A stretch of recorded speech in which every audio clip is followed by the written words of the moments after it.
taking refuge in generating bodhicitta. I go for refuge until I'm enlightened to the Buddha, the Dharma, and the Supreme Assembly. By the merits I create, listening to the Dharma, may I become a Buddha in order to benefit all sentient beings. I go for refuge until I'm enlightened to the Buddha, the Dharma, and the Supreme Assembly. By the merits I create, listening to the Dharma, may I become a Buddha in order to benefit all sentient beings. I go for refuge until I'm enlightened to the Buddha, the Dharma, and the Supreme Assembly. By the merits I create through listening to the Dharma, may I become a Buddha in order to benefit all sentient beings. Abandon evil doing, practice virtue well, subdue your mind. This is the Buddha's teaching. Like a star, an optical illusion or a flame, a magical illusion, a dewdrop or a bubble, like a dream, a flash of lightning or a cloud, so should one consider all compounded things. By this merit may we attain omniscience and overcome our enemy, our harmful deeds. May beings buffeted by the waves of birth, old age, sickness, and death be liberated from the ocean of existence. The Heart of Perfection of Wisdom Sutra. I prostrate to the Arya Triple Gem. Thus did I hear at one time. The Bhagavan was dwelling on massive Vulture's Mountain in Rajagriha, together with a great community of monks and a great community of bodhisattvas. At that time, the Bhagavan was absorbed in a concentration on the categories of phenomena called profound perception. Also at that time, the Bodhisattva Mahasattva Arya Avalokitesvara looked upon the very practice, the profound perfection of wisdom, beheld those five agates also as empty of inherent nature. Then, through the power of a Buddha, the Venerable Shariputra said this to the Bodhisattva Mahasattva Arya Avalokitesvara: how should any son to lineage train who wishes to practice the activity of the profound perfection of wisdom? He said that, and the Bodhisattva Mahasattva Arya Avalokitesvara said this to the Venerable Shariputra: Shariputra, any son to lineage or daughter lineage wishes to practice the activity of the profound perfection of wisdom should look upon it like this, correctly and repeatedly beholding those five agates also as empty of inherent nature. Form is empty. Emptiness is form. Emptiness is not other than form. Form is also not other than emptiness. In the same way, feeling, discrimination, compositional factors, and consciousness are empty. Shariputra likewise, all phenomena are emptiness, without characteristic, unproduced, unceased, stainless, not without stain, not deficient, not fulfilled. Shariputra, therefore, in emptiness there is no form, no feeling, no discrimination, no compositional factors, no consciousness, no eye, no ear, no nose, no tongue, no body, no mind, no visual form, no sound, no odor, no taste, no object of touch, and no phenomenon. There is no I element, and so on, up to and including no mind element and no mental consciousness element. There is no ignorance, no extinction of ignorance, and so on, up to and including no aging and death, and no extinction of aging and death. Similarly, there is no suffering, origination, cessation, and path. There is no exalted wisdom, no attainment, and also no non-attainment. Shariputra, therefore, because there is no attainment, bodhisattvas rely on and dwell in the perfection of wisdom, the mind without obscuration and without fear. Having completely passed beyond error, they reach the endpoint of nirvana. All the Buddhas who dwell in the three times also manifestly completely awaken to unsurpassable, perfect, complete enlightenment and reliance on the perfection of wisdom. Therefore, the mantra of the perfection of wisdom, the mantra of great knowledge, the unsurpassed mantra, the mantra equal to the unequaled, the mantra that thoroughly pacifies all suffering, should be known as truth since it is not false. The mantra of the perfection of wisdom is declared. Tayata om gate gate paragate parasamgate bodhi soha. Shariputra, the Bodhisattva Mahasattva, should train in the profound perfection of wisdom like that. Then the Bhagavan arose from that concentration and commended the Bodhisattva Mahasattva Arya Avalokitesvara, saying, well said, son of the lineage. It is like that, it is like that. One should practice the profound perfection of wisdom, just as you have indicated. Even the Tathagatas rejoice.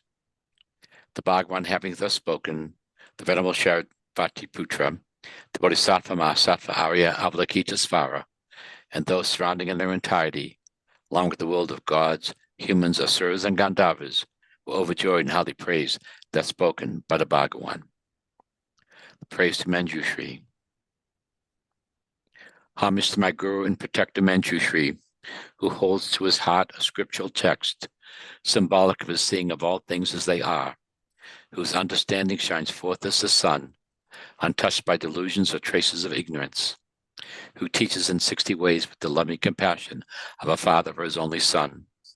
All creatures caught in the prison of samsara, confused in the darkness of their ignorance, overwhelmed by their suffering. You whose dragon thunder-like proclamation of Dhamma arouses us from the stupor of our delusions and frees us from the iron chains of our karma, who wields the sword of wisdom, hewing down suffering wherever its sprouts appear, clearing away the darkness of all ignorance, you whose princely body is adorned with the 112 marks of a Buddha, who has completed the 10 stages achieving the highest perfections of a Bodhisattva, who has been pure from the beginning. I bow down to you, Manjushri. Om Rapatsanadi. With the brilliance of your wisdom, O compassionate one, illuminate the darkness enclosing my mind, enlighten my intelligence and wisdom, so I may gain insight into the Buddha's words and the texts that explain them. By the virtue offering to you, assembly of Buddhas, visualized before me, this mandala built on a base, splendid with flowers, saffron water, and incense, adorned with Mount Meru and the 4 continents, as well as the sun and the moon. May all sentient beings share in its good effects. Please enjoy and bless me and all sentient beings to be released from the 3 poisonous minds, for I am offering without attachment my body, enemies, friends, and strangers, and all possessions which are the objects of my greed, ignorance, and hatred.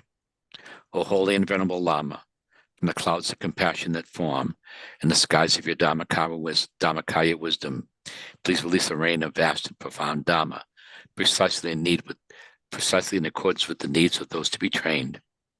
Idam Guru Ratna Mandalakamneya Tayami. I send forth this jeweled mandala to you, precious gurus. Thank you very much. You're welcome. So we'll just spend a few moments preparing our motivation for the session in our own way. So just taking our mind within and making a very powerful, clear wish that our time spent together might be of great benefit to ourselves and others.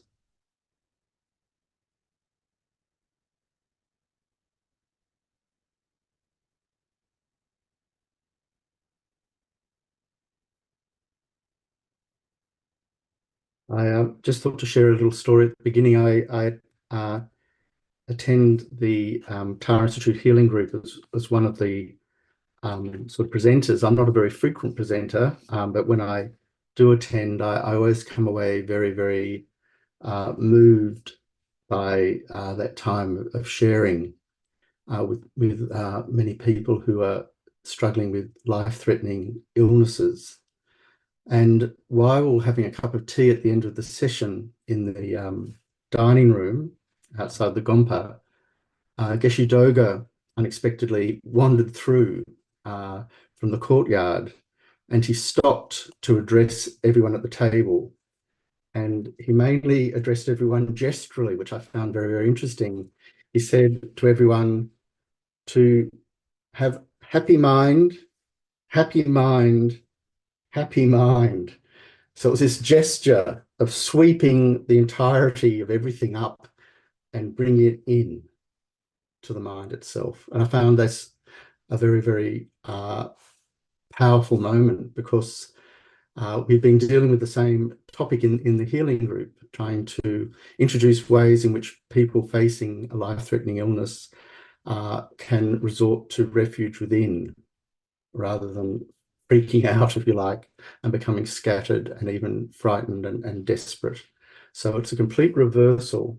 So that reversal relates very much to our topic today in Shantideva, because we're going to be going in, but we're going to go in a very particular way. We're going to be trying to isolate and vividly crystallize what it is that we need to transform in our mind that's holding us back from positive change, in other words. So last week, if you recall, we left the session at the moment of a crucial question dangling. And I said I was quite happy for that question to dangle for a period of time because it causes us to really start to dig deeper. And it was based on Shantideva's lines, even I do not know what is causing me confusion. What is there dwelling inside me? So what is there dwelling inside me that is causing me confusion, even if I don't understand it's there? So this is absolutely critical. So I'm referring to verse 27.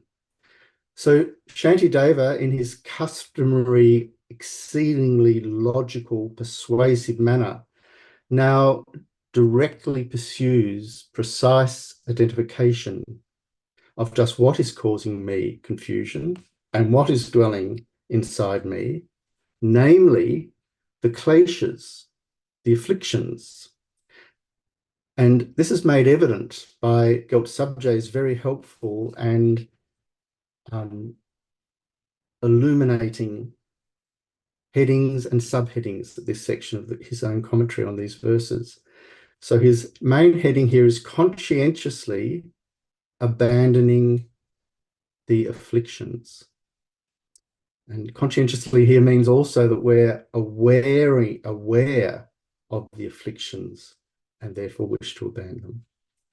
So this general heading, in other words, is incumbent or makes sense in dependence on us having identified the afflictions, as only then is one positioned to apply conscientiousness and joyous effort to abandon them.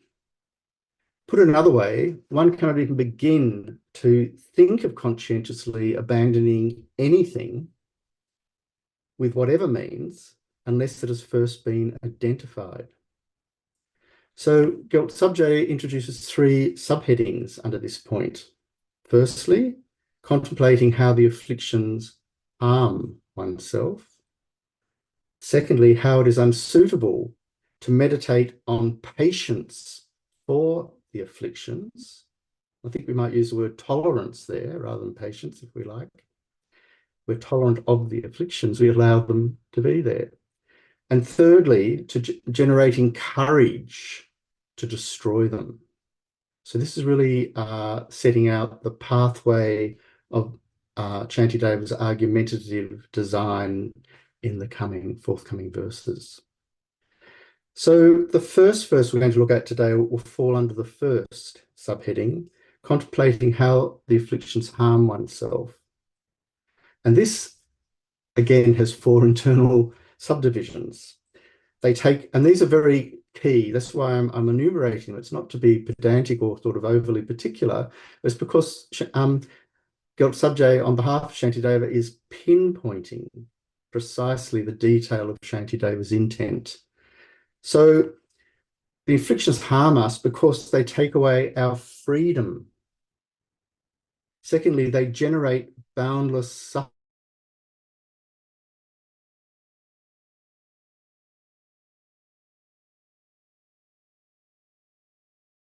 suffering. Thirdly, and fourthly, the reason why it is unsuitable to befriend the afflictions. So these really draw us into a very deep psychological investigation of our own mental pathways, if you like, our own patterns of thinking. So knowing these subheadings will assist us greatly in as we continue. So verse 28, although enemies such as hatred and craving have neither any arms nor legs, and they are neither courageous nor wise, how have I been used like a slave by them? So I'll read that again. Although enemies such as hatred and craving have neither arms nor legs, and are neither courageous nor wise, how have I been used like a slave by them? This is another very powerful rhetorical question. And I think it's surely one of Shantideva's most marvelous and unforgettable poetic images, one that captures how we are an abject, zombie-like victim of our own delusions. So as just noted, this verse falls beneath the heading, they take away our freedom. Thus the afflictions captured here in summary form by Shantideva's reference to enemies such as hatred and craving are being described here as exactly what is taking away our freedom. Before moving on, I'd just like to note that in the Lam Rim, we find a comprehensive account of the afflictions under the section in the second scope dealing with the origins of suffering, namely the second noble truth, explication of the second noble truth. And in that presentation, two types of origins are identified, karma and affliction. As the fifth Dalai Lama says in his commentary, Oral Transmission of Manjushri, and this is recently published, wisdom publication, very wonderful book indeed. In that, the fifth Dalai Lama says, of those, talking about this section of the Lam Rim that I've just referred to, affliction is primary. Take the example of a seed planted in a dry field that does not receive any water, fertilizer, and so forth. It will not bear fruit. In line with this, Dharmakirti's commentary on the Compendium of Valid Cognition states, quote, the karma of one who has passed beyond the sorrow or the craving of existence is not able to project other phenomena of samsara, since the cooperative condition has been exhausted. So the 14th Dalai Lama, in his commentary on the 5th Dalai Lama's passage just mentioned, glosses, he says, having applied the antidote to the craving of existence, we're talking about here the craving of existence within samsara, and having destroyed it, there are arhats who have overcome craving. The karma in their continuum is unable to project other resultant samsaric phenomena through their application of an antidote to the afflictions that would otherwise activate that previously accumulated karma, thus destroying and exhausting those afflictions. End of quote. Therefore, although the root cause, the deep or final cause of samsara is grasping at inherent or true existence, we must appreciate here that whatever is an antidote to ignorance will counteract all the afflictions. Put another way, and again in the words of His Holiness, whatever kind of affliction it is, its root meets back to ignorance, apprehending true existence. And thus, if one understands the mode of suchness of dependent origination, then the basis for attachment and aversion have been loosened, and the solidarity of the grasping is broken. End of quote. So this means that Unless we are one of those who, like the Arhat, has passed beyond the craving of cyclic existence, it is certain that the classes, the afflictions will be operative in our system, in play within us, as it were. So this understanding is something we must apply to ourselves. So what are afflictions? In Arya Asanga's Compendium of Knowledge, afflictions are described as, quote, a phenomena that upon arising has the character of thorough disturbance. Due to it arising, it disturbs the mind stream. End quote. I think this is a really astonishingly interesting definition, isn't it?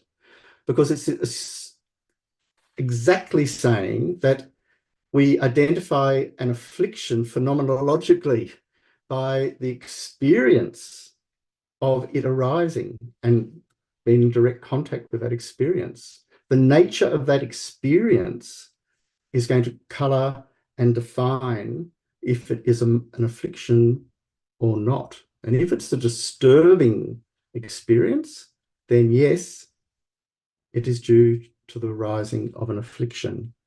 So this takes the whole question of judgment of afflictions and non-afflictions right back inside here. And that's why I started with that marvelous gesture that Geshe Dogen was doing, saying, be happy being happy. Unless we can draw our attention in here and start working with this, we're going to be unable to transform our problems. So His Holiness, the current Dalai Lama, relays a story from his tutor, Kabje Trijang Rinpoche.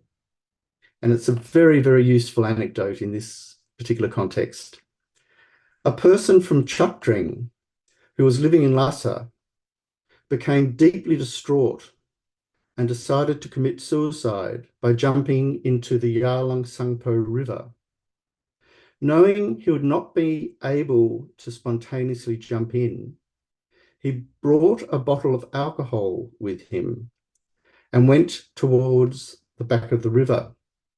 Upon arriving, he started drinking, but was still unable to jump. In the end, he drank all the alcohol and returned home carrying the empty bottle. In the same way, we are liable to do anything when intense afflictions arise. So we can come up with our own examples, I think, but I really want to draw attention back to this astonishing verse of Shantideva, in which he employs poetically what I've described as a form of inverse anthropomorphization. I know it's a bit of a wordful, but it's actually a very concise way of describing how Shantideva's poetic technique is working here with imagery. This potent capacity of, or disturbing capacity that has been described as an affliction is being conveyed by Shantideva by this astonishing inverse anthropomorphization of the kleshas themselves. Unlike us, they have neither arms nor legs, nor are they courageous or wise. Yet, this is a big yet, it is they who effectively gain total despotic rule over us. How can that be? This is why I earlier invoked the zombie image. We are the ones with arms and legs, and we use that sort of poetically too, and presumably are endowed with brave impulses and at least some modicum of intelligence. Yet it is we who are being led haplessly astray as though under the force of a black magic spell. We march, and I'm using sort of poetic language here too, we are marching to a demonic incantation. And it's a big but I'm raising here. Isn't it we who are the embodied ones, and the afflictions just momentary impulses, fleeting occurrences of the mind? So you can see here how there's a complete, almost pathological inversion occurring in our current so-called normal state, because we're allowing the afflictions to rule entirely over us, who are ostensibly fully equipped not to be taken over or controlled in this way, because we have everything we need, all the resources, all the courage to deal with experience as it arises. But that's not what is happening. The afflictions are able to win. So given this, just how have we allowed ourselves to be overpowered and dominated by them? As already noted, Shantideva only explicitly refers to hatred and craving, but his use of such as indicates that we'd include all the delusions that are plaguing us. In other words, Shantideva is referring to the entire cluster of delusions or afflictions in an encapsulated form in this verse. As Gyaltsabje says, quote, "My enemies of anger, craving, and so forth, which are contained in the root and the associated afflictions, do not have arms and legs or weapons in their hands, and they are not very brave with great effort, nor are they wise with skillful means." End of quote. But again, we must add, and this is the realizational crunch, it has come to this: these afflictions have gained total controlling, disturbing domination over us. How can this absurd, even pathetic situation be the one that prevails? I think the following passage from the 14th Dalai Lama goes an enormous way to explaining this. And so I'll quote it at a little length. His Holiness says, "This mind of ours, has the potential for accomplishing all the qualities of Buddhahood. But these qualities are temporarily obscured by our mistaken belief in the existence of an I, and by self-centeredness and negative emotions. These are the powerful enemies of the positive attitude that we have generated," referring to our bodhicitta motivation in this case. "They live within our minds and not outside." Same point being made again. Were they substantial external enemies, we might, even if they were armed with missiles, have a little time to run away from them. But there is no escape and nowhere to hide from these internal enemies. As circumstances arise, all sorts of negative emotions, such as desire or anger, can suddenly spring up. His Holiness continues, "There are numerous antidotes for these. The most important thing, though, is to apply carefulness, attentiveness, and mindfulness. We need to be always on our guard, so that if a negative emotional thought arises, or is about to arise, we are able to use these tools and to employ the antidote immediately, at the very moment that the mind is disturbed." This is really, really critical advice. At the very moment the mind is disturbed, we apply the antidote.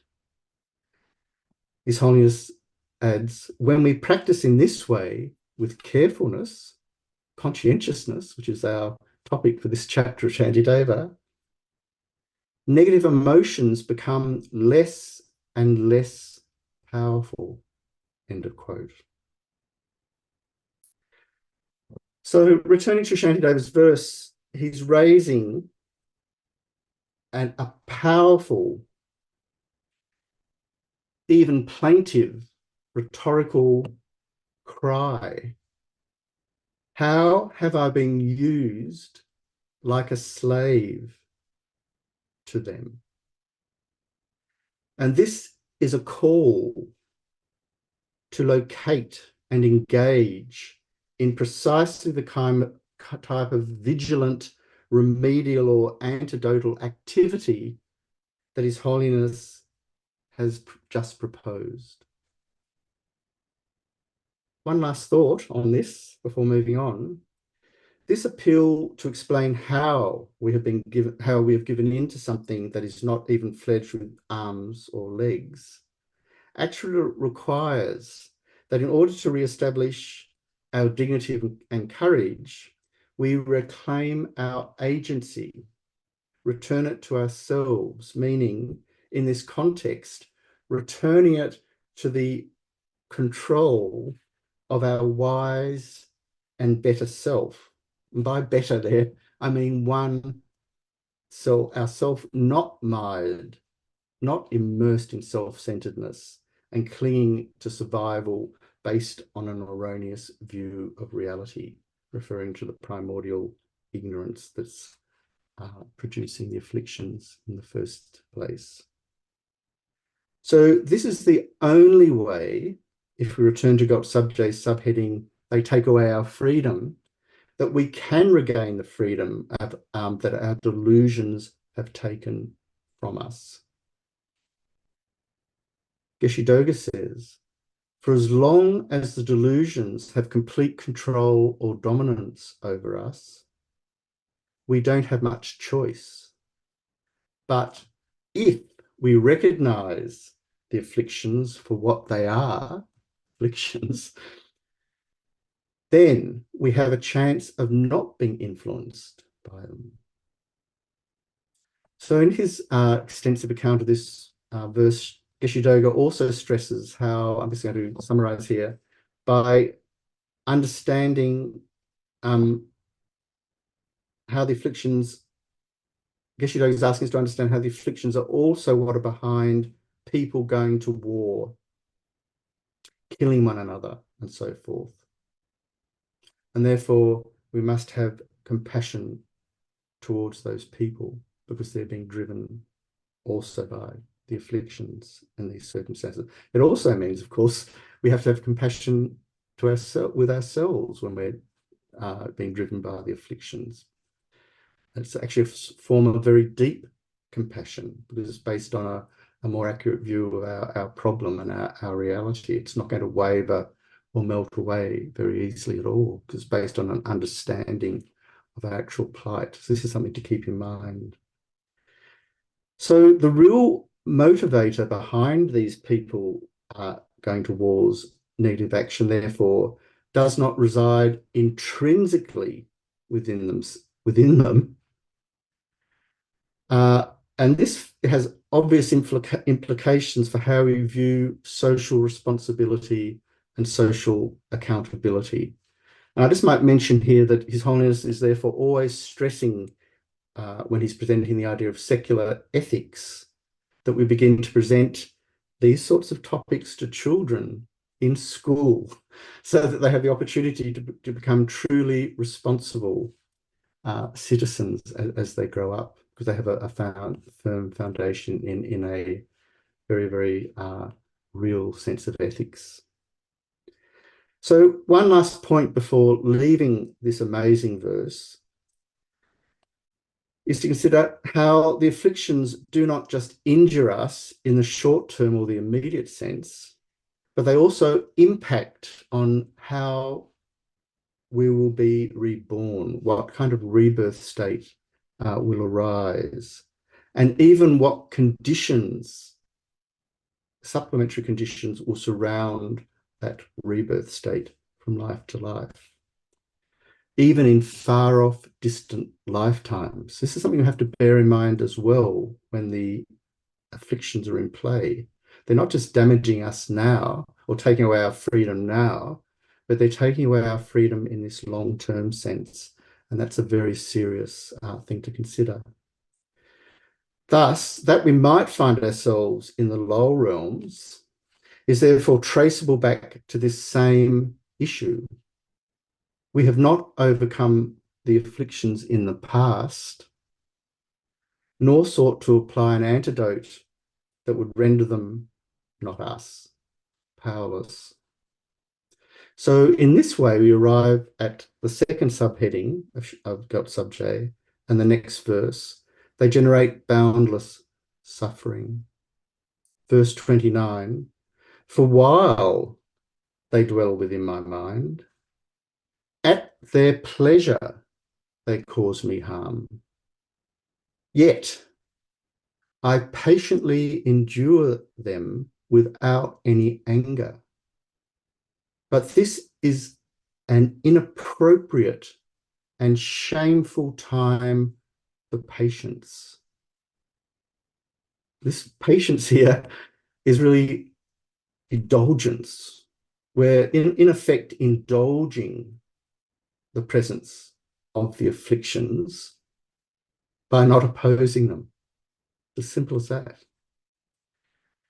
So this is another very, very memorable verse, and it's one that extends the reverse inverse anthropomorphic metaphor. Our afflictions are granted the agency of freedom, one apparently superior to our own, and thus can, at their pleasure, as Shantideva puts it, at their pleasure, at their whim, act to cause me harm. And this is evidenced by the fact that they appear to take their own time in doing so, as they are master to none other. Thus, I'm quoting Shantideva, at their pleasure, they cause me harm. This is an amazing image, isn't it? At their pleasure means they're totally unencumbered by any problem, any kind of resistance, especially from our side. And so they can luxuriate and operate to generate themselves at will, because there's nothing there that isn't fertile territory for them. Not only that, but we indulge them by not opposing them in any meaningful way. Worse still, I actually make room to accommodate them without feeling any awkwardness, impatience, or shame. These are Shantideva's points. I may even consider them, as Shantideva is saying, my friends. How sick is that? This is perversity writ large, yet it's so-called normal behavior, social behavior, isn't it, in many ways? So, yet we allow our anger in all its, I'm using anger here because it's a very vivid one. We allow our anger in all its grotesqueness to roll out unencumbered. We even run ahead and lubricate its way. In short, we indulge the agents capable of putting us into intense suffering in the lower realms while ignoring the agents capable of rescuing us and others from intense suffering and harm. So not only are we not opposing the afflictions, but we're not generating their positive counterparts, their antithetical counterparts. And that's another form of acquiescence, another form of indulgence, of giving them space to be.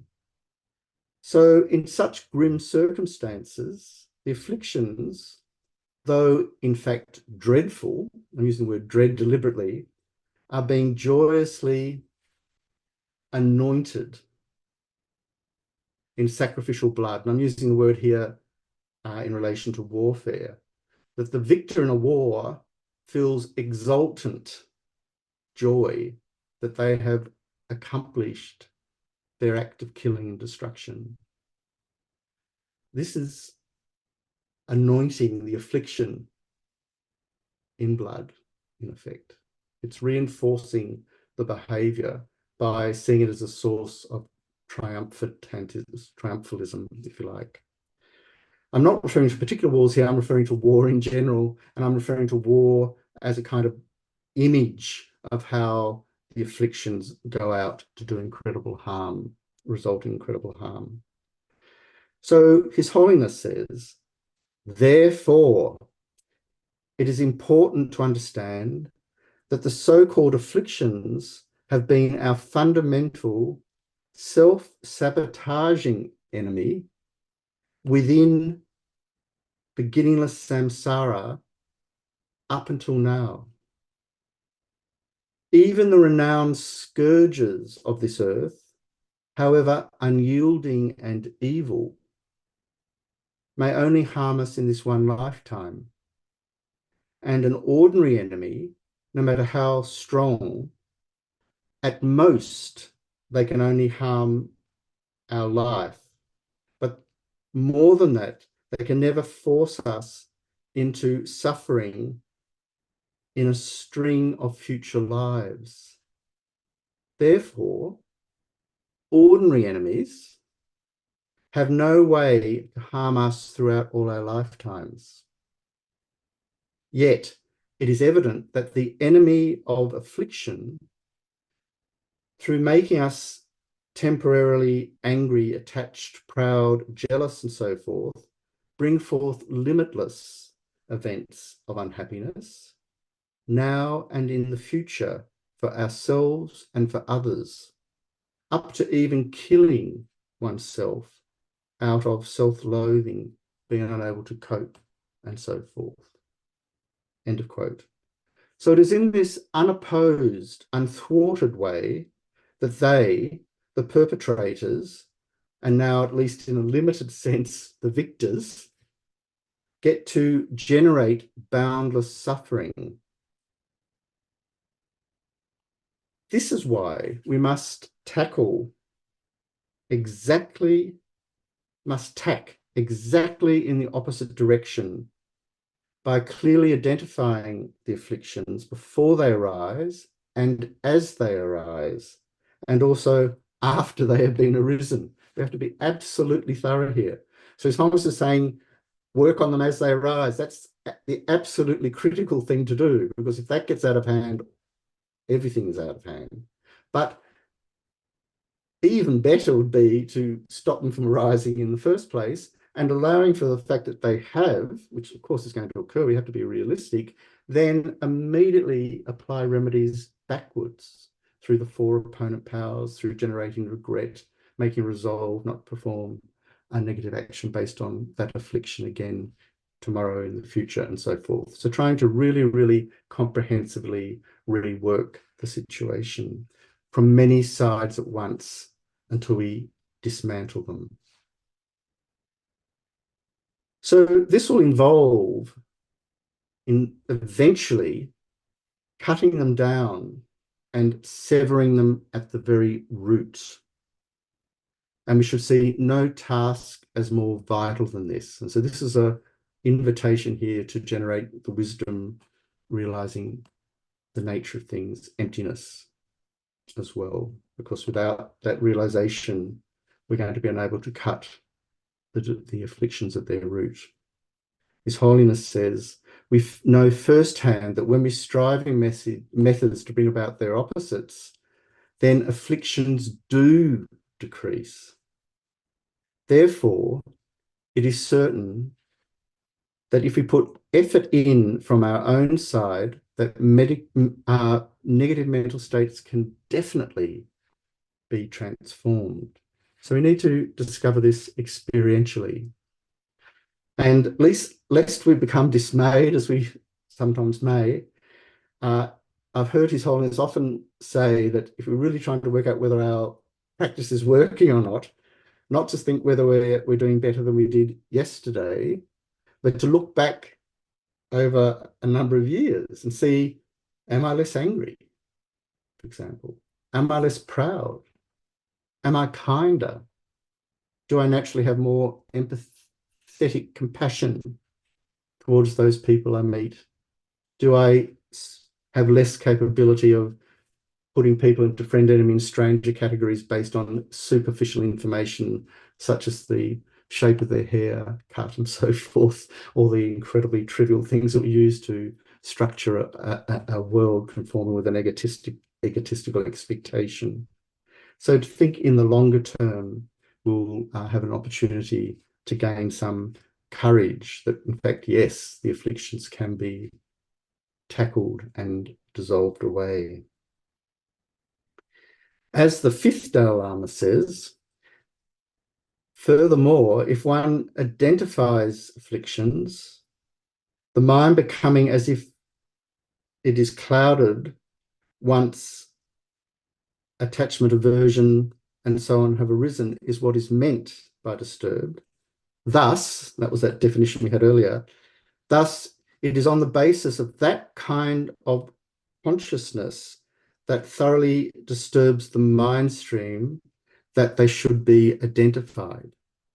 So here we're getting the exact tool that we need to work by identifying the disturbance itself as a disturbance and then going deeper to work with the situation.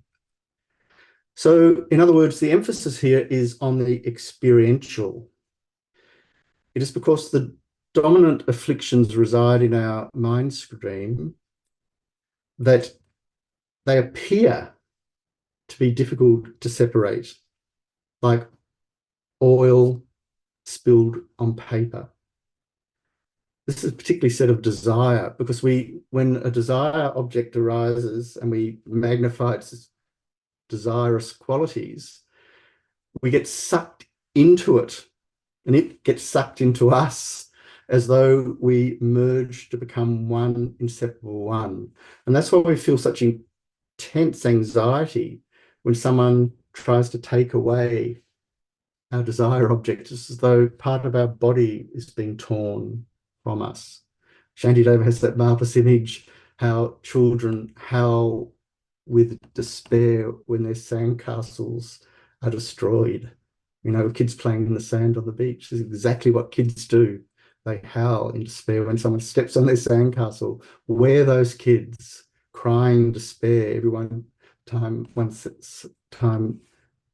someone steps on our deluded edifice, if you like.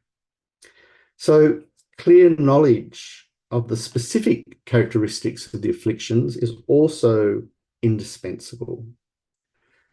Therefore, Gottsabje proposes, quote, one should work at understanding the definitions, the divisions, the causes and functions of the afflictions as they're explained in the knowledge treatise, and mainly meditate on their disadvantages. So I'm just going to quickly sweep over this to give it a bit of a shape for your further study. So in the Lamrim, we have a presentation of 6 causes of the delusions, and these are fascinating to consider. The first is the foundation or the support.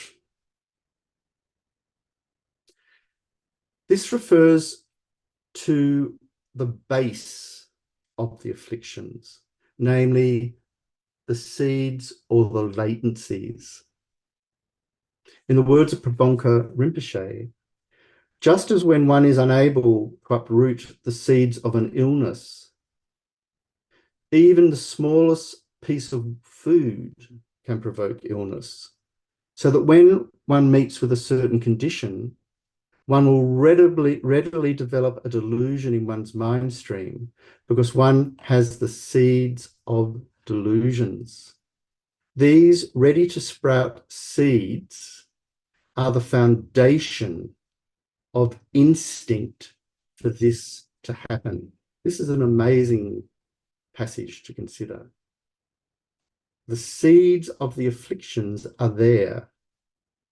And due to that, when the supplementary conditions are gathered, they are able to ripen and apparently ripen in an instinctive form, as though requiring no effort from our side.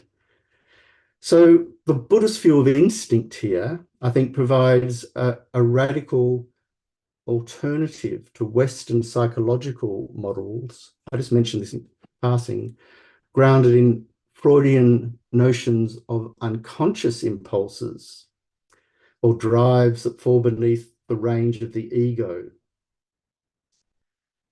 It thus ushers in alternative therapeutic systems or structures. So this is something to be explored. This actually points out a sort of a line of division, I think, in many real ways between Western psychological approaches and Buddhist psychological approaches. So what we're to take from this first cause, the support or the base, is that our experience of having slightly suppressed the afflictions, pushed them down, does not in itself constitute a stable foundation for their non-arising, because the seeds are still there waiting. So that's something to consider. So the second cause is their focus or their object. These objects of focus may be either pleasant or unpleasant, attractive or unattractive, etc. The point is that in our travels in life, as we encounter these objects, because we have not abandoned the seeds of the afflictions, delusions can ripen. So if we meet an object that appears to be attractive and we embellish that attractiveness, then the delusions associated with desire ripen and manifest in dependence on our encounter with that object. Thus, in Buddhism, we're encouraged to avoid such objects that obviously have that capacity, or because of the way we handle them. And this is the obvious reason why there are some or many who take ordination vows also. It's also a reason why we might choose to find a place of solitude when we're seeking to do meaningful retreat, because it's lessening the chances of these kinds of objects from intruding on our meditation. So this doesn't mean, for example, that we're to jettison our friends as our friends. Rather, it means grasping at our friends as though existing as friends from their own side, and then holding them to exist in that way, and thus somehow existing independently as friends from us. They present to us as already friends, if you like, is the structure that enables the afflictions to arise, because they're seizing on that object as somehow the bearer of those qualities which we've in fact projected onto them. And that enables a very, very unbalanced relationship, which is going to ripen all sorts of problems. So in other words, viewed in this erroneous way, we have the basis of the appropriate affliction arising upon observation of its object. Now, it's just, I won't go into much detail here, but it is interesting, isn't it, that often we don't intensely see an object of desire in quite this powerful, problematic way initially. But when we've had it for a little while and we've kind of got closer to it, it becomes harder and harder for us to part with it. And because of that, the tendency or the capacity for more and more afflictions relating to that clinging are enhanced. So we need to look at the kind of evolutionary way in which we develop our attachments to objects. The third cause is society. And some of the texts translate this as circumstantial distractions, circumstances. The reference here is to people, interestingly enough, not all people, but those with whom an association with leads to an escalation in our afflictive behaviour. Criminal gangs are a blatant case in point. But the identification of problematic society can be more subtle. In the Lam Rim, we find a charming example to illustrate. So I quote, "There were once two people from the kingdom of Panpo. One drank alcohol and the other didn't. The drinker went to Radeng, the non-drinker to Lhasa. The one in Radang met the Kadampa Geshis. The one who went to Lhasa fell in with bad company. The two men later met, and because of the influence of good and bad company, the man who used to drink had now given it up, and the former non-drinker now drank." So it's sort of there in a nutshell. I say this story is charming because it's couched in the form of a bucolic folk anecdote, but it does indeed have a grimly amusing twist to it, doesn't it?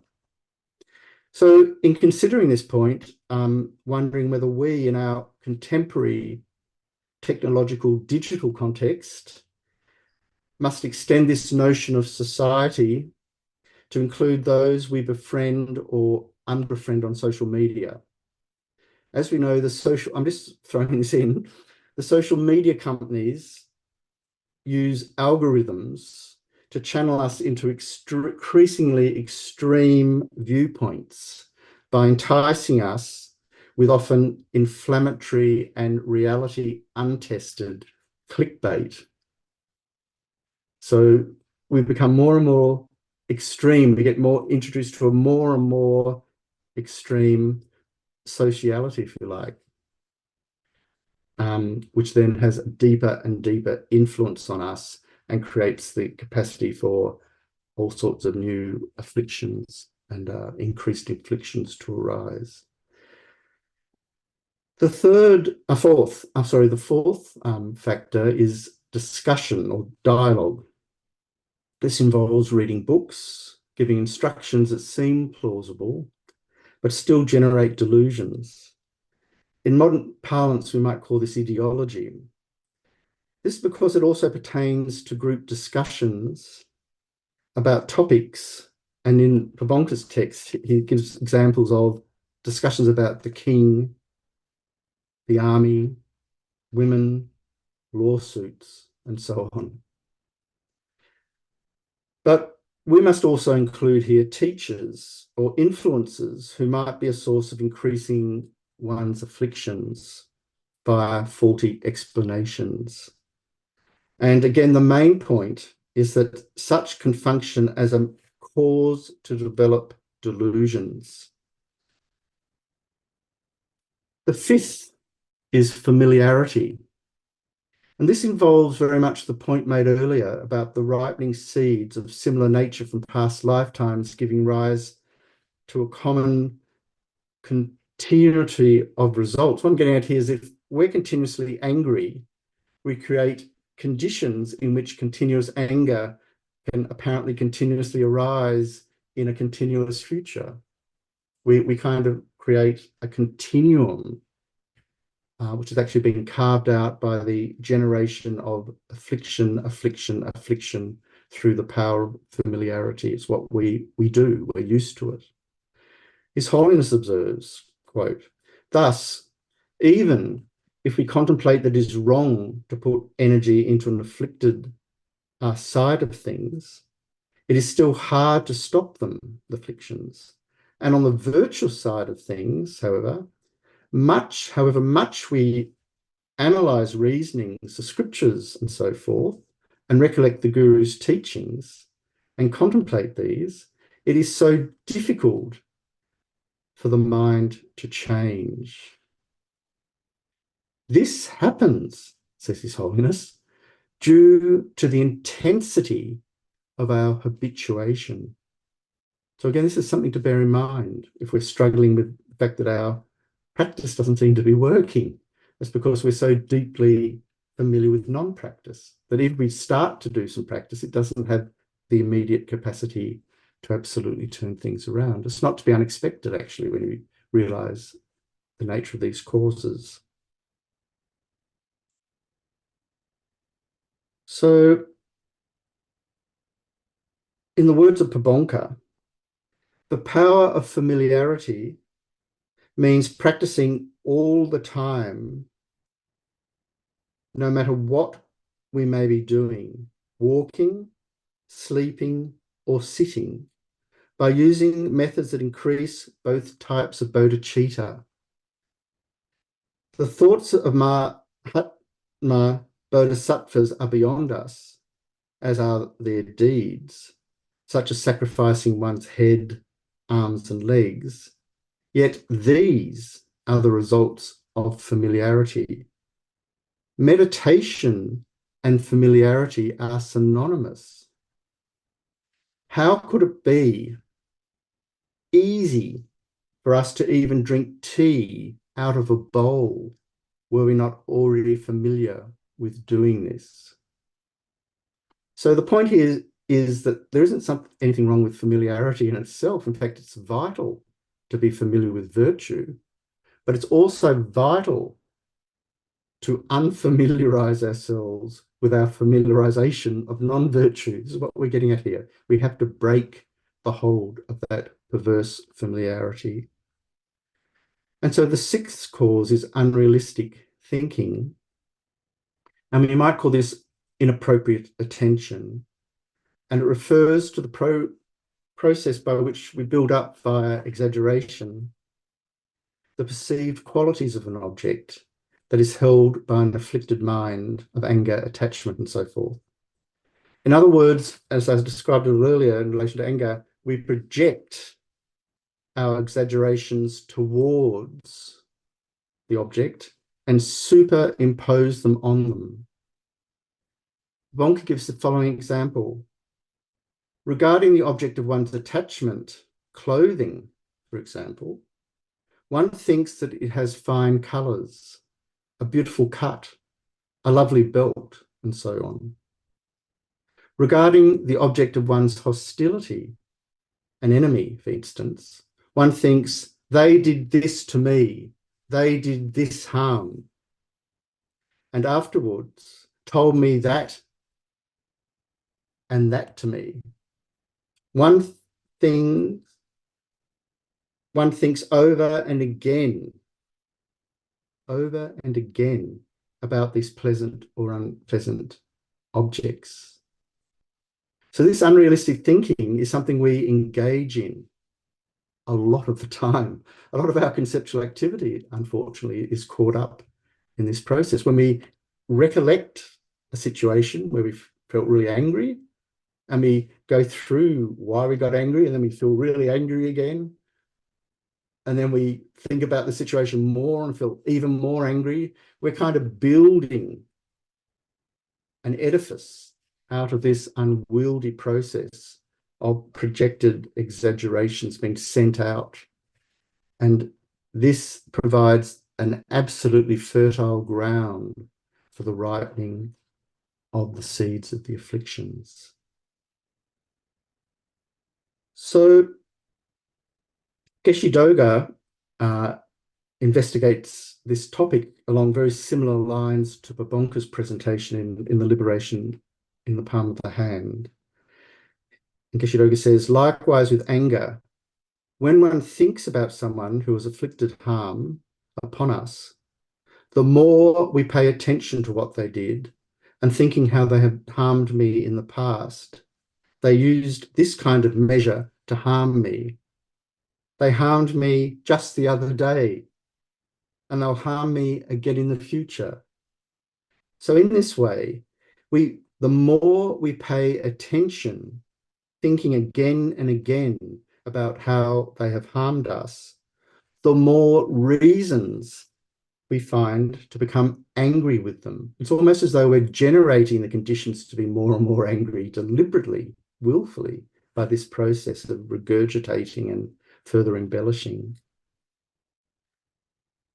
To the point, says Geshe-Doga, that anger becomes intense, like a burning fire within one's heart. End of quote. So importantly, we can also apply or project inappropriate behavior backwards, as it were, to past objects of past experiences, and in the process create serious problems that are nothing more than the fruit of our projected exaggeration. So what I'm getting at here is that I've had an argument with my friend, so that's now, and then I think back and pick up all these things in the past, I think make them into an enemy after all. Yes, they were always not really my friend, were they? Look, they did this to me last time, they did this to me last week, and then forgot my birthday 5 years ago, and that was just and on we go, and we build again. We demolish the past friendship through this kind of retrospective distortion of remodeling what's occurred. So we feed the past to our delusions, don't we? We actually draw on our repository of memories to nourish whatever affliction we're trying to sort of intensify. So Geshe-Doga says, many of you would have had the experience of paying attention to past memories of particular incidents and so forth, resulting in feeling very sad, despondent, and so forth. So this is a very, very poignant point, because it can describe also why or how one can generate a kind of melancholia within oneself by reverting back to failures and building their intensity until we feel more hopeless, and then again, and so forth. So it becomes a cycle. So to summarize, these 6 factors causally contribute to the arising and development of our afflictions. And this is why Pabonka Rinpoche recommends a person may be a Dharma practitioner, but will still suffer or experience problems, and so may come to doubt the law of cause and effect. He will develop delusions if the above causes arise. So he must do what is necessary to prevent them. If he does not apply the antidotes, his delusions will increase. They will be overshadowed if he applies the antidotes. So work hard at this. That's the advice. Work hard at this. So I may have appeared to digress a little bit here from Shantideva, but this is not at all the case. This is because what is being discussed here is essential Dharma. And we're still very much in the presence of Shantideva's 29th verse of chapter 4, which I quote again for your convenience. For while they dwell within my mind, at their pleasure they cause me harm, yet I patiently endure them without any anger. But this is an inappropriate and shameful time for patience. End of quote. So as earlier emphasized, understanding the 6 causes of the afflictions as presented in the section concerning understanding the cause of samsara in the middle scope of the Lam Rim addresses exactly why we must somehow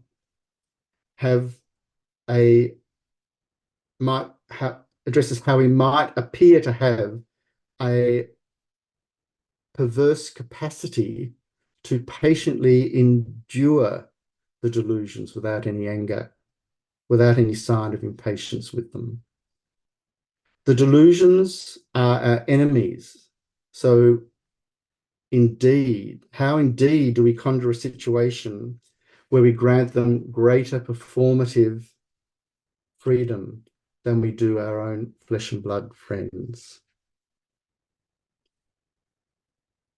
So I might move on here to the next subheading. How are we going for time? It's I should finish soon, shouldn't I? I was started at 12 to 1. I might finish here presentation-wise and ask, are there any comments or thoughts that are being generated by the presentation?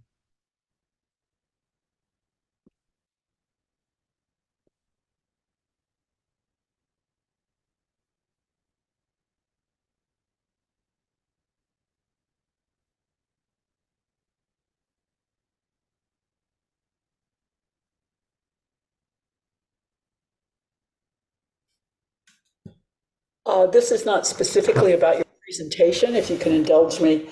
Yes, of course. Thank you. I think I have asked it in here. I don't know. I've asked it various places. Just advice about how to deal with feeling compassion toward the corporation, banks, supermarkets, etc., that are doing us over. Because I feel quite angry and quite bitter about this. So just wondering, what would Shantideva say? How should I be managing this? That's it. Thank you. An easy question, yes. That's not an easy question. It sort of captures a lot, doesn't it? My feeling regarding that question is to break it down into parts. Because if we don't, we're in danger of having this exaggerated juggernaut that I just described, this sort of embellished, monstrous, built-up object of anger. And we've done that through this conjuring of the object over and over again and further intensifying our kind of notion of what that problem is out there. And so I'm not saying that this is a topic in Australia, by the way, for those who aren't familiar with Australian shopping economy issues. We have two main shopping supermarket chains, Woolworths and Coles, and they're massive juggernauts. And they operate in a kind of, even though they're separate companies, they operate in a kind of tacit tandem. So one will open as the main supermarket in one suburb or one village, and the other will operate as the main supermarket in the next village. And in a very rich or large area, they'll both operate within stone's throw of each other because they know they can capture people. And because of that, they've exerted continual downward pressure on the prices that they supply to their suppliers, forcing down egg prices, milk prices, food prices, and at the same time increasing their profit margin. And because they're juggernauts, we've had the sort of elimination systematically of smaller food outlets, supermarket outlets, until they've almost disappeared, except for several, including America's Aldi, who's sort of managing to hang on in some areas. And so as a result, we have an inflationary problem in Australia where people are paying more and more for food and often are unable to afford that. So it's creating a lot of hardship and a lot of pain. So when I said break it down, I think as a political strategy, yes, something should and could be done. You have to very skillfully identify what's the weak point in that juggernaut's operation and pick at it skillfully until it comes undone, and then move on to the next one and continue in this kind of cohesive activist fashion to reduce the power of the juggernauts. And so, for example, there are some in our parliamentary system at the moment who are very critical of this monopoly problem with the two big supermarkets and are seeking to have some kind of legislation brought in to stop this price rigging that's occurring through a kind of informal collusion between the two companies. I mean by that, one will put up the price of sugar, lo and behold, the other one puts up the price of sugar, even though the price of sugar has even dropped or hasn't changed. And so that's what I meant by collusion. So it's a real problem. So to work on every level, support the suppliers who are getting making it harder and harder to operate cost effectively as businesses and so forth, and do what you can do. But if you allow the whole thing just to amalgamate into this giant supermarket problem, you'll find yourself potentially overwhelmed or distraught. So the French philosopher Michel Foucault is interesting on this score, because he apparently operated under innumerable pseudonyms and would be an activist in all different sorts of contexts, including, stopping capital punishment within the penal system in France. So he'd adopt personas and then be an activist under those personas, and no one could trace them back to Foucault. And he did that in that way because he wanted a strategic politics that picks particularly at the points that he could work on skillfully, and then withdraw and leave no footprints in the sand, because they could enable people to follow him or shut him down. He didn't want that. He wanted to be able to operate in that way. So I think that's in a way a metaphor for the kind of lightness of foot that one needs in these situations to become skillful. Yeah, I hope that helps. Yeah. Jay, did that help at all? Yeah. Well, what I'm doing on a practical level, and a friend of mine is very cute, suggested I go ahead and get a look up what the CEO looks like, right? So that I get a take on the individual, and then remember that it's individuals that I need to be compassionate about. I also suspect, obviously, another lifetime situation was reversed. I probably did the same stuff. Yeah. Took advantage of a position, given there's infinite lifetimes we're talking about. I probably have personally managed to do that. Darn it. Yeah, so that's what I mean by sort of breaking it down rather than letting it coalesce into this kind of lump. Yes, it becomes very, yes. very The amorphous, anonymous schmush that corporations, I think they probably prefer to look like that. It protects them. So these are, in a way, that's again a metaphor for a social problem, isn't it? It's bigger than just supermarket chains. Yes. And we're talking about the people, the unemployed, the homeless, and so forth. And how can we family develop farms of that have been in generations not being able to make it, closing, which means a corporation will no doubt start basically industrializing more and more with regards to production of food, which is scary. Yeah. So it does come down to politics too, doesn't it? Who we voting to power and who we support as well.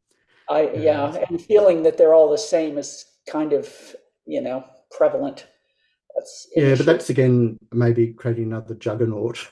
And I know. Yeah, Thank you. Appreciate it. Yeah. And I know, by the way, because I read quite a bit of news, same thing's going on in the US. I think they've got 6 major supermarkets, though, that are rolling their story. So, yeah.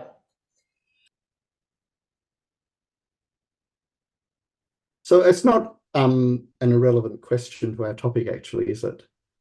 Because in wishing to oppose something that you find objectionable, one has to develop a way of doing that without generating afflicted minds. And so how can you compassionately and intelligently oppose a problem?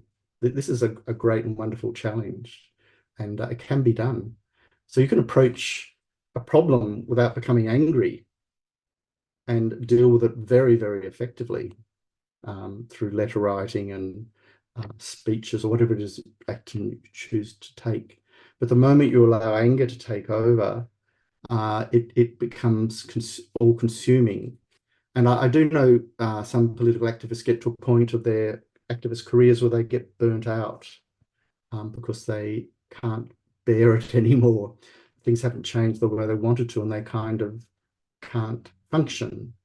And that's because they've put so much into that without having that sort of balance, maintaining themselves in the way they're operating skillfully at the same time.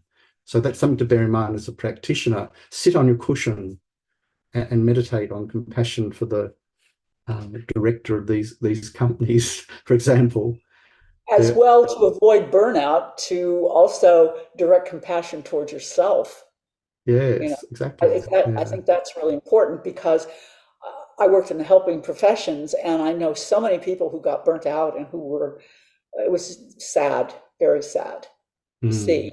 And that was something I always swore to myself I wouldn't do. And some of that does have to do with self-care. You have to it also does look at that. indeed.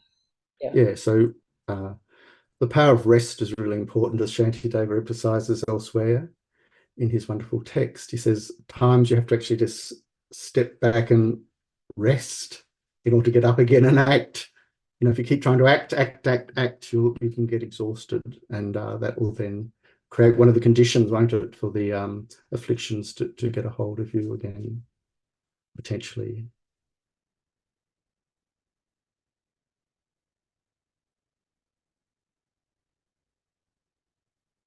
So, Chosang has a question. Sorry. yeah, sorry. It's Tristan. Chosang Yeah, has a question. Yeah.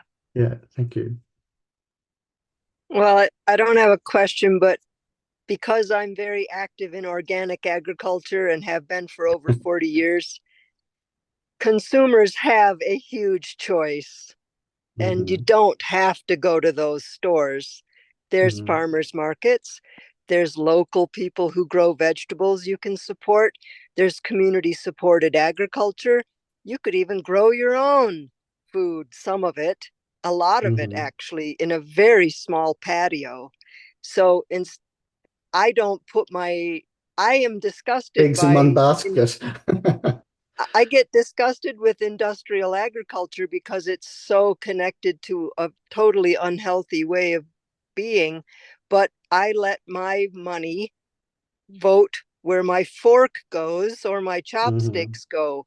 And so I don't participate. I don't shop at those ugly stores. I mhm, don't have anger about them because I don't support them. And mm, it takes a little more thinking, a little more mhm. social connection within your city or your town.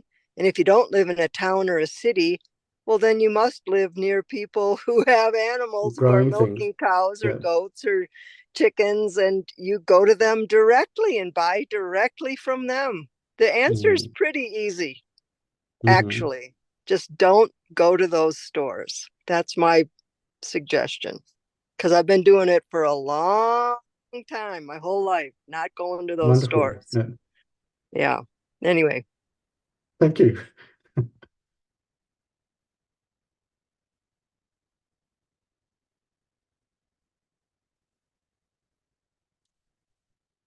So we might conclude the session there, and I'll ask Lou to do the prayers, and we'll do His Holiness's, as well as the other long life prayers, we'll do His Holiness's long requesting prayer for the return of Kabje Zopa Rinpoche, and we can leave the mantras at the end and do all the others. Thank you.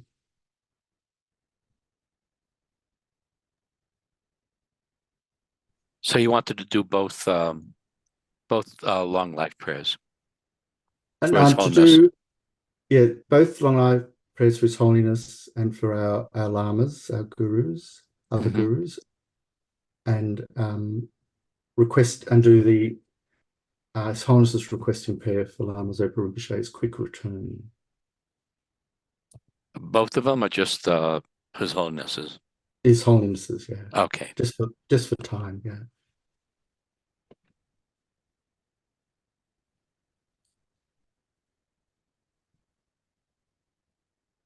Dedication prayers from Shantideva. For as long as space endures and as strong as life beings remain, to them I to abide to dispel the misery of the world. May all the pains of living creatures ripen solely upon myself. And to the might of the Bodhisattva Sangha, may all beings experience happiness. May the teachings without a sole medicine for suffering and the origin of every joy be materially supported and honored and abide for a very long time. I prostrate to Manjugoshi through his kindness, wholesome minds ensue, and I prostrate to my spiritual masters through whose kindness I develop. Due to the merits of these virtuous actions, may I quickly attain the state of a Guru Buddha and lead all living beings without exception into that enlightened state. May the supreme jewel bodhicitta is not yet arisen arise and grow. May that which has arisen never diminish, but increase more and more. May my venerable Lama's light be firm, his white divine action spread into 10 directions, spelling the darkness of all beings in the 3 realms. His Holiness the Dalai Lama, the wish-granting, wish-fulfilling jewel, source of every single benefit and happiness in this world, the incomparably kind Tenzin Gyatso, I beseech. May all your holy wishes be spontaneously fulfilled. In a land encircled by snow mountains, you are the source of all happiness and good. All-powerful Chen Rezig Tenzin Gyatso, please remain until psychic existence has ended. A prayer for the swift return of Lama Zopa Rinpoche. Peerless teacher and assembly of children, the victorious ones, Shravakas, Pratyeka Buddhas, victorious Losang father and sons, together with your lineage, all the opposite refuge of the infinite lands, please now bestow the virtue and goodness to accomplish this prayer. In holding and spreading the Muni's precious and complete teachings to explanation and practice, you are the armor of patience that is never discouraged. Incomparable venerable Guru, to you I make request. Sole gateway through which all benefit and happiness emerge, while striving exclusively for the welfare of victorious one's teachings and mother living beings, you suddenly departed to peace. At this I lost hope. Nevertheless, to the undeceiving truth of the blessings of the ocean of the 3 jewels, the great waves of the mind generation of the children of the victorious ones, with the smile of a new reincarnation, swiftly beam in glory for fortunate disciples.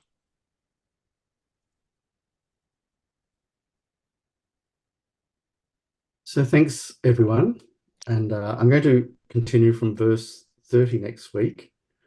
And I find while preparing these classes that I get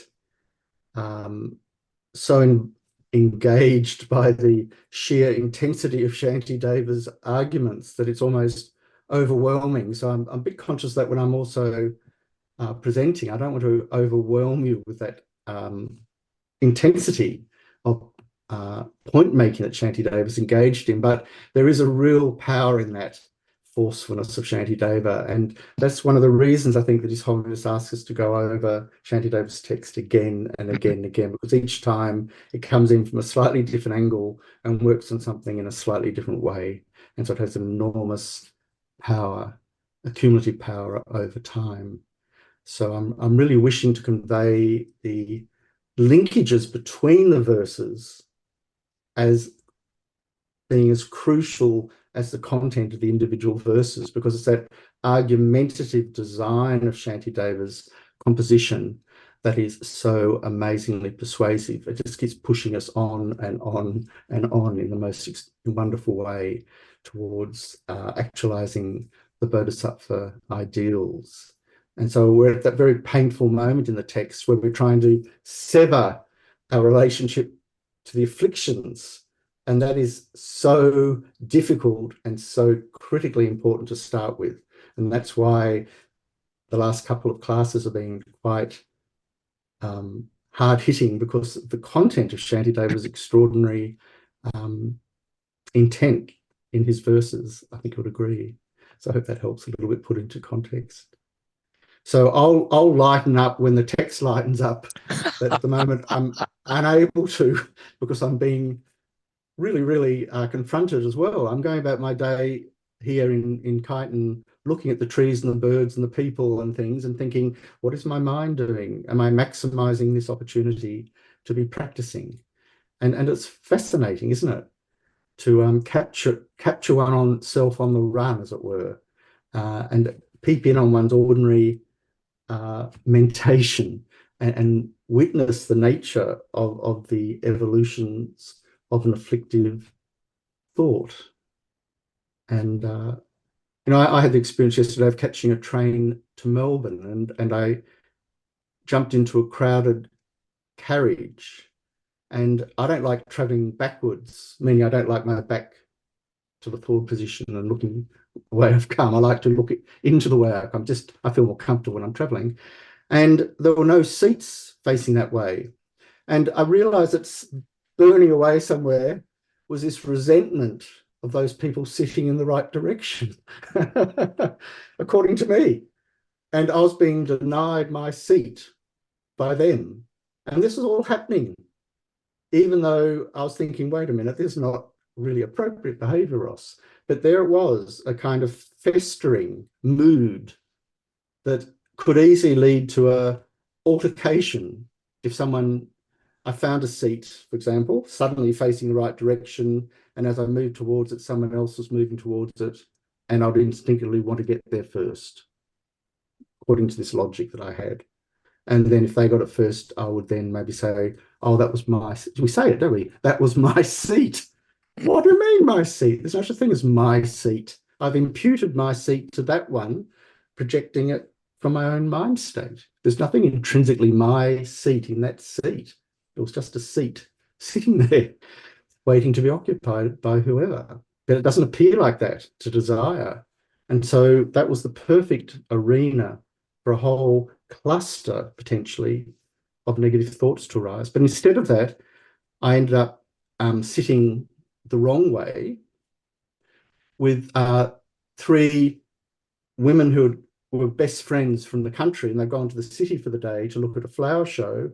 And they were chatting away all the way back, and I got included in their conversation. And we had the most delightful time for an hour and a half, chatting about life and their view of having broken relationships and how they felt about living alone and how they were empowered to be free for the first time in their lives because they were post-husband in some cases. And that was very, very witty and amusing. And one of the women said she could cope with everything about men. You know, she could tolerate them, but she can't cope with it when they take their teeth out at night and put them into a glass beside the bed. And she said that with a delightful humor. And it was really a charming trip. So it just goes to show that my deluded projections were really simply that, and that I should have just relaxed and hopped on the train and sat down, which is, so that was just an example to try to carry these teachings into our daily life and observe our affliction arising, as His Holiness advised, and stepping in to nip it in the bud, as it were. So thank you very much, and look forward to seeing you again